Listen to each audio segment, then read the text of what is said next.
So after a good amount of digging, I think I have a pretty good combo here as far as getting some front storage goes. Those are the rigid stackable boxes, so you could go higher. Just keep in mind you could start blocking the grill. Keep an eye on your temperatures there. It's a standard rigid cooler, and then I homemade a generator box. The generator boxes I could find were very pricey if they were ready to go unit. I need to be able to store my generator a couple months between trips, make sure to keep it out of the elements. It worked absolutely perfect for that.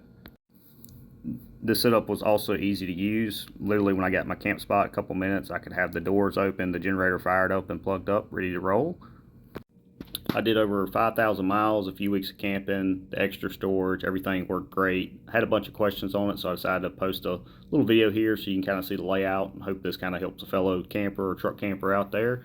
Now, the only thing I do wish that was different about this setup is that the rigid cooler, it would be nice to have a cooler that same size with a drain plug. So if rigid upstates that with that was the only quirk I could find about the system. Everything else, getting to the storage, the generator, everything about this layout just worked perfect for the whole time that I used it. Before I take this rack setup off, this is the rigid cooler.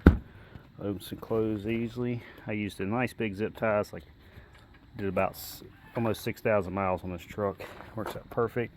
Notice these are the two rigid boxes. They open up just enough here, and spacing works perfect.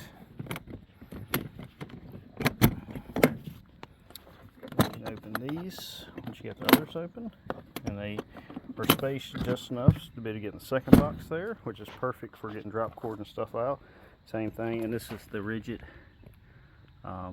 toolboxes, then the Kurt 500 pound, and then this is my generator box, and I'll show you a little video.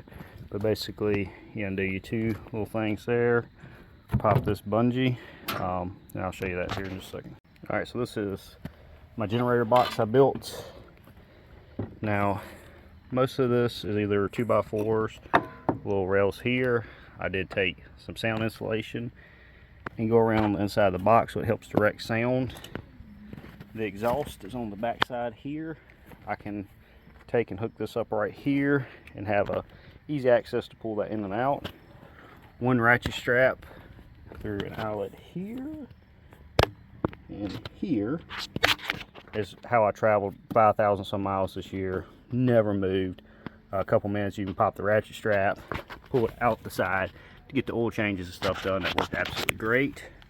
Plug is still accessible right there, and I used what you'd use for pipes as far as holding it. Again, nothing moved. 5,000 some miles cross country and back, no issue. Now I take another little piece of wood right here, and I can prop it there. And then the front hold here is just like just using the material that you already have. So you put it up at an angle. That literally slides out and allows you to put it back there. Then same thing. Voila, you're back to having the exhaust vented away. This I can do one bungee or put it a little bit lower. It just depends on. The same thing with this, I can prop this open a little bit more. I did use some decking boards at the bottom, and there's little gaps even in the pouring down rain. With this thing shut up, it's maybe a few drops gets in there here and there.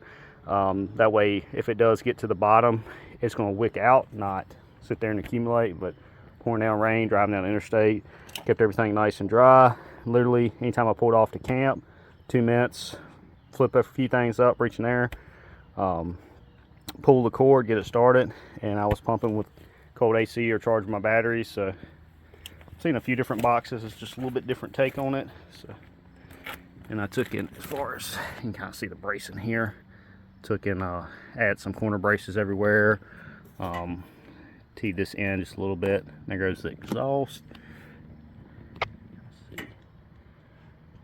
But I did add some extra, braces and stuff throughout the structure just to kind of make it a little bit stronger.